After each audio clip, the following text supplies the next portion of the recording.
एक आदमी एक गाड़ी के एक्सीडेंट का चश्मदीद गवाह था। उसे अदालत बुलाया गया। वकील और गवाह के बीच सवाल जवाब का सिलसिला शुरू हुआ।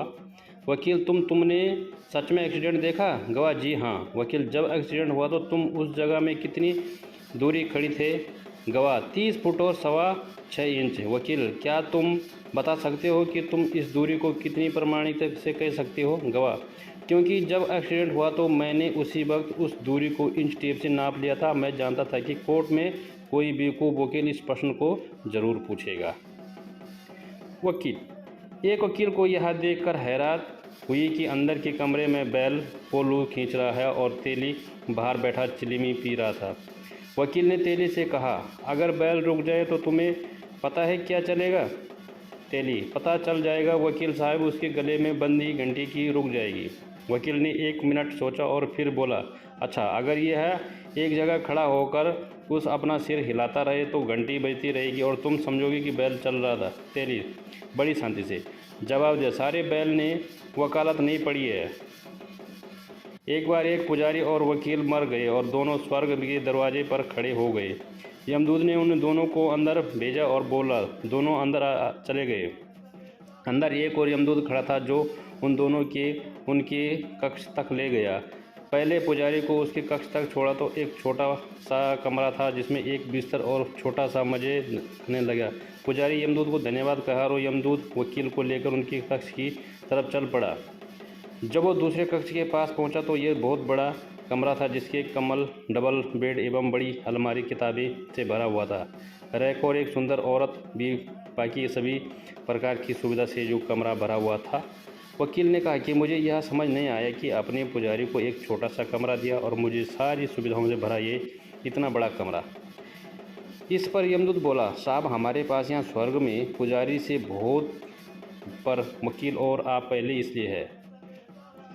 एक बार एक मुकदमे में एक ताई गवाह बना गई और ताई जाकर खड़ी हो गई। दोनों वकील भी ताई के गांव के ही थे। पहला वकील बोला, ताई तो मन्ने जा है। ताई, हाँ, मन्ने तो राम फूल है ना, मेरा बापू राम गण है। शुदा आदमी था पर तू निकम्मा एक नंबर का झूठा। अरे झूठ बोल करके तो लोगों ने ठगे है। तुमने गवाह बना कर तू केस जीते रहे। तेरे से तो सारे लोग परेशान हैं। तेरी लुगाई भी परेशान हो करके तन्ने छोड़ के भाज गई। वकील बेचारा चुप हो गए। सोचा कि मेरी तो बेइज्जती हो गई, अब दूसरे की कराता हूँ। वकील ने थोड़ी देर में दूसरे वकील की तरफ इशारा करके पूछा, ताई तू इसने जाने कैसे? ताई, हाँ, यो फुलियो काणे का छोरा कि इनके बापू ने नेरे रइयों पे खर्चा करके इसे पढ़ाया पर इसने आँख नहीं सीखा। सारी उम्र चोरियां के पीछे हांडे गए। इसका चक्कर तेरी बहू से भी था। कोर्ट में जनता हंसने लग गई। जज, ऑर्डर। जज ने थोड़े दिनों वकील बुलाए। जज, अगर तुम दोनों वकील से किसी ने ताई को यूँ पूछा कि इस जज के जाने से तो मैं तुम दोनों को कस्टडी में अंदर कर दूंगा। एक बार ट्रेन में एक इंजीनियर, एक डॉक्टर और एक वकील में चर्चा होने लगी कि सबसे ज़्यादा रईस कौन है। तीनों का ही जवाब था मैं। इतने में पास बैठे एक सज्जन ने कहा कि आप साबित करके बताओ कि आप में से सबसे ज़्यादा रईस कौन है। सबसे पहले इंजीनियर ने जेब में से 500 का नोट निकाला और उसकी सिगरेट बनाकर माचिस जलाई और पीने लगा। डॉक्टर को उसमें से अपनी तौहीन नज़र आई और उसने जेब में 1000 का नोट निकाला और सिगरेट बनाई और जलाकर उसे पीने लगा। यह देखकर सब दंग रह गए और अब वकील की तरफ देखने लगी। वकील ने अपना ब्रीफकेस खोला, चेकबुक निकाली और एक चेक भरा 50 लाख रुपए की। उस चेक की सिगरेट बनाई और माचिस जलाकर उसे पीने लगा। बोला, सबसे बड़ा रईस तो वो बिना नुकसान किए मज़े ले गया। शिक्षा अब सब कुछ करने का, लेकिन वकीलों से दूर रहने का। एक आदमी ने एक वकील के ऑफिस में फ़ोन किया और वकील का नाम लेकर कहा कि मैं अपने वकील से बात करना चाहता हूँ। रिसेप्शन वाले ने कहा कि जी माफ़ कीजिए, पिछले हफ्ते ही उनका देहांत हो गया।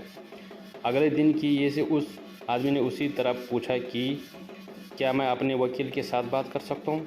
रिसेप्शन वाले ने फिर से यही बात कही कि माफ़ कीजिए, उनका पिछले हफ्ते देहांत हो गया। अगले दिन फिर से उस आदमी ने फ़ोन किया, क्या मैं अपने वकील से बात कर सकता हूँ।